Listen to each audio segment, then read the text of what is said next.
Hello, everyone. Welcome back to another Bucs UK podcast episode 99. Next week, it is the episode 100, and we've got something planned. Really, it's a really exciting in store for you on that one. I'm your host, Alex. I'm once again joined by Kieran, David, and Graham. Hello again, you three. Good to see you again. Hi. Now, you might have seen that we did record a review of the Bears game. So if you haven't watched that, you do need to go back and see it, but not yet.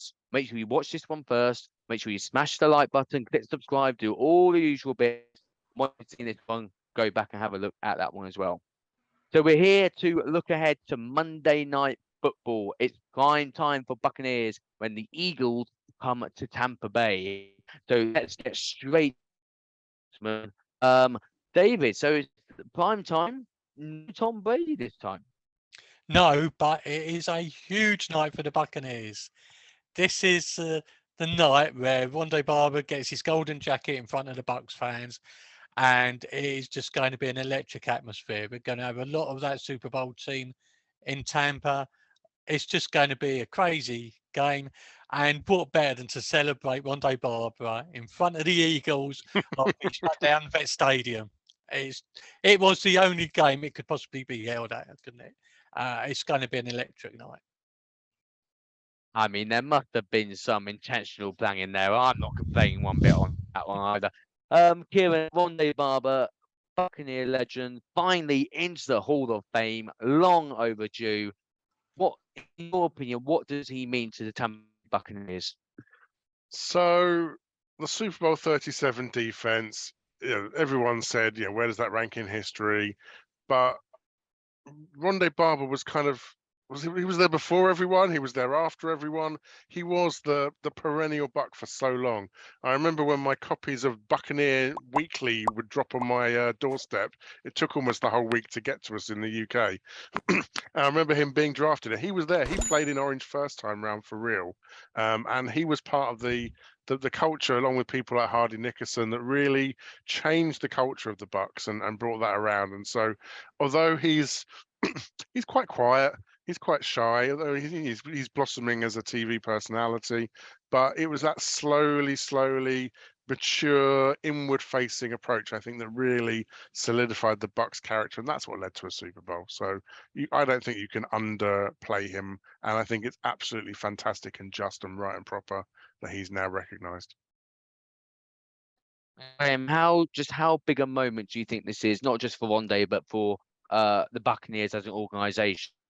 I'm He's with in the Hall of Fame and he's got his jacket. yeah, Yeah. I'm with Dave on this one. I'm more enthralled by the fact that they're doing it in front of the Eagles fans and they're going to see him getting the jacket, because still probably my favourite Buccaneer game ever was the NFC Championship game, even better than the two Super Bowls. And that touchdown, my favourite Buccaneer touchdown of all time. Rondé's been an absolute stalwart. He's been a great player, a fantastic player. This is so thoroughly well deserved. I think a lot of us have been lucky enough to meet him on more than one occasion as well. Most recently in Munich last year. And a true gentleman. He really is. He's such a nice guy, totally unassuming, plenty of time for everyone. He's just perfect. I'm in love.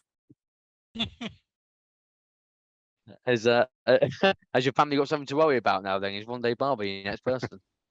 Probably not, to be fair, but I don't think the feeling's mutual. Although to be fair, Rondé is not very good at holding his lager. We saw that, didn't we, in the beer house? If you buy him a few steins, he could be anyone's. Now, I mean, I'll just feel respect for the man.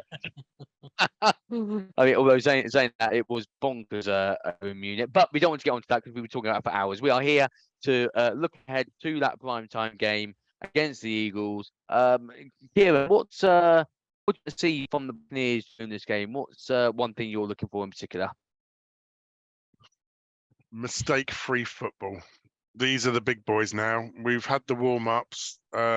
We beat Minnesota. These guys beat Minnesota a lot more convincingly than we did. They are the real deal. They are a contender.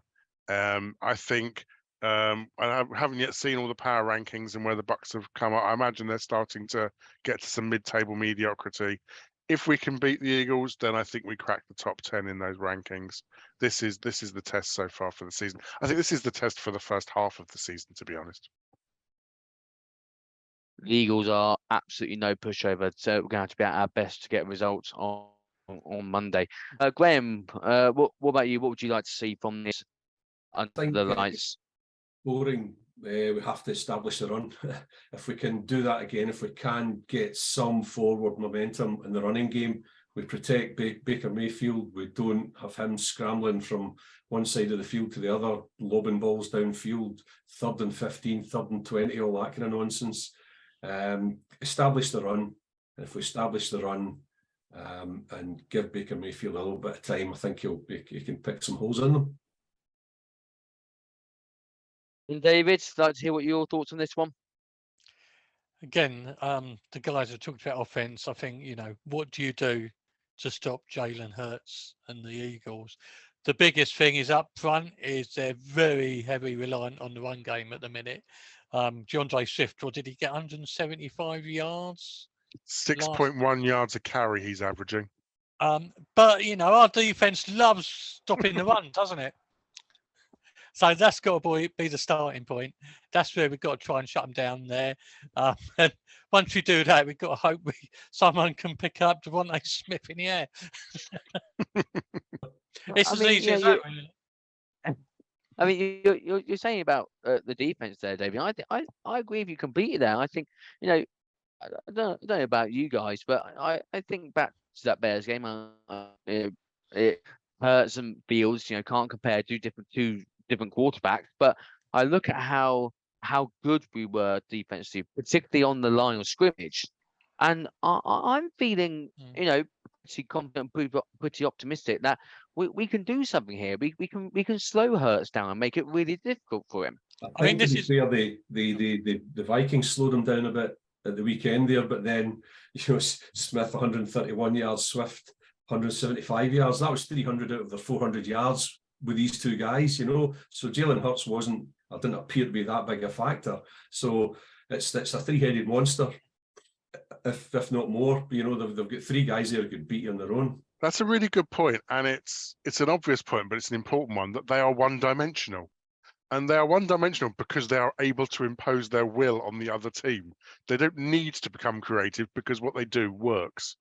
And I think, and like you say, Devonta Smith. Devonta Smith and AJ Brown, they kind of remind me very much of Mike Evans and Chris Godwin in that sort of 1-2, but where they're really honestly on a par. There is no wide receiver 1, wide receiver 2, I think, in the same way that I think Godwin's and Evans are the same. And I think the one thing we've seen in the first quarter of both games so far is Bucs giving receivers room, particularly down the seam or over the middle early on, and we can't let that. We can't get into a hole against these guys. This goes all the way back to Wando Barber and the NFC Championship game, and our great Bucs football is all based on good defense. And this is what we'll be looking for from this game. Really, we want to get right back to what is all about Bucs football.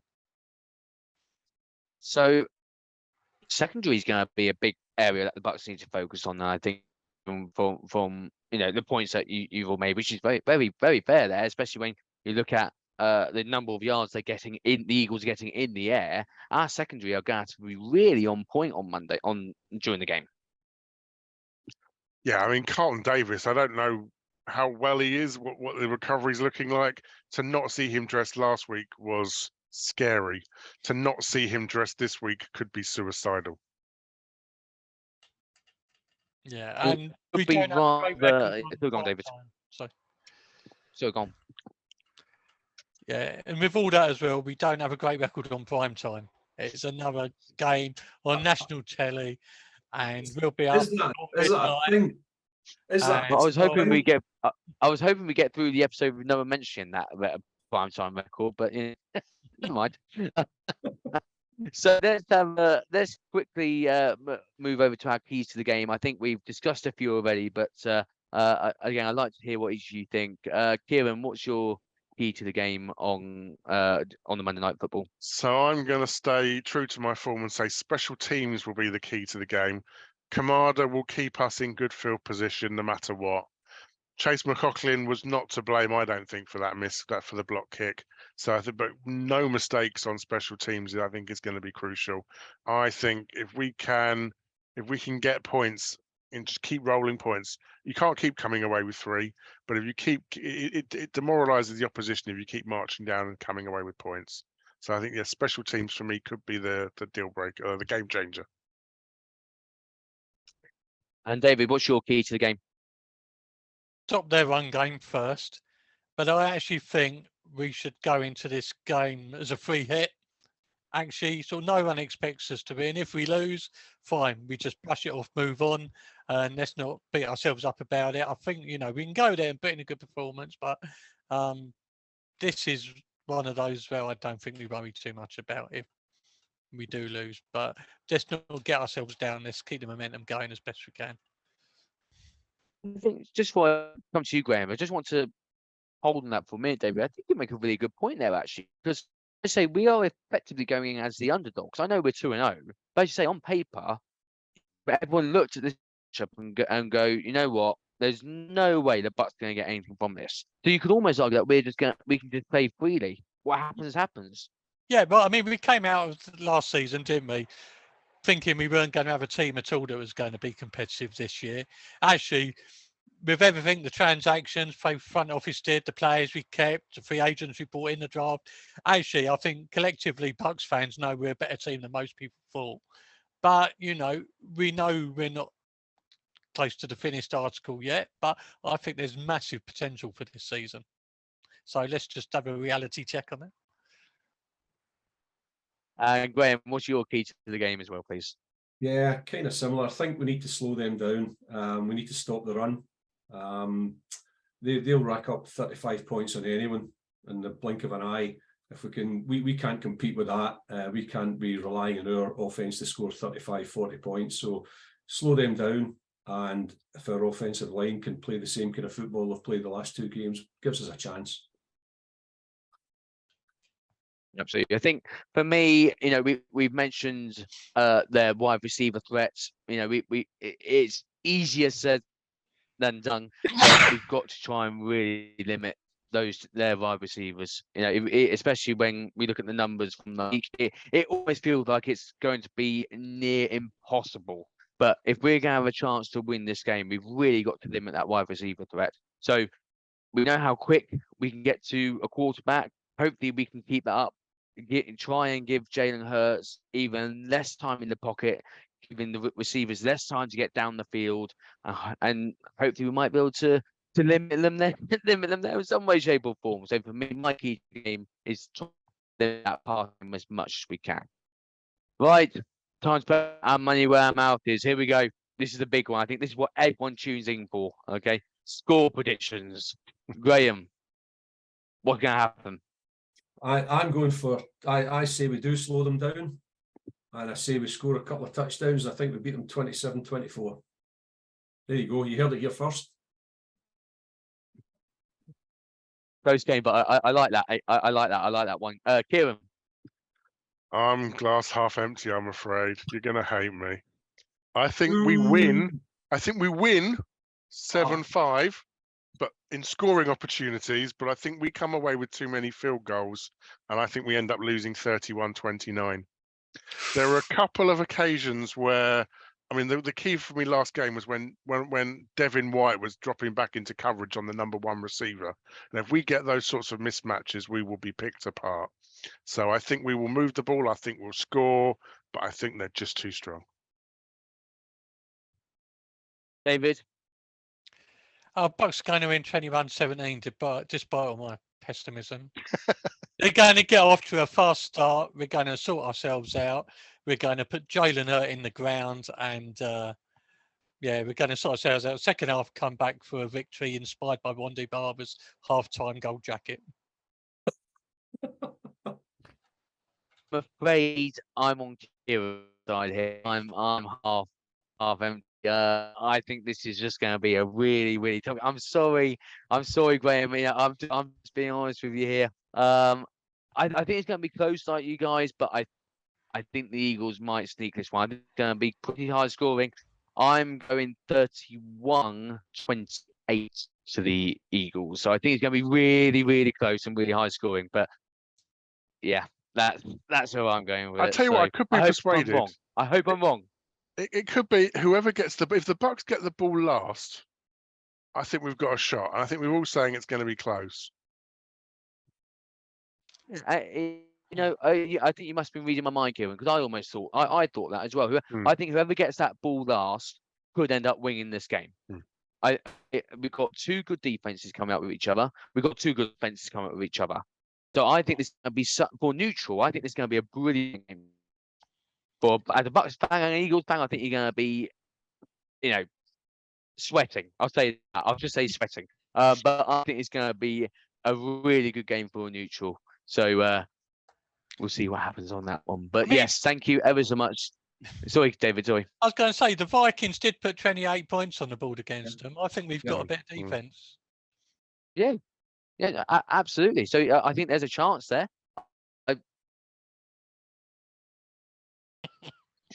Yeah. I'm going to stop talking. I'm going to finish the show. Thank you, everyone. Kieron, David, Graham, thank you so much for joining me for this one. Please remember, don't forget to subscribe to the channel if you're not already. Like the video and turn on the bell for notifications every time we upload. Once again, thank you ever so much for joining us. Enjoy Monday Night Football. And when you see us next time, we're back for episode 100. We can't wait to see you then. Take care and go Bucs. Go Bucs!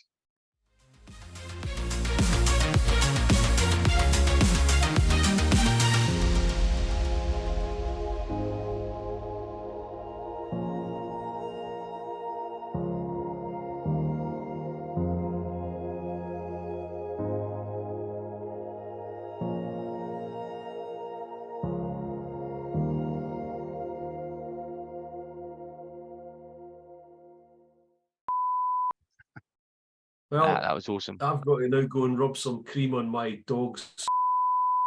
So I wish I was still recording. You are. He is.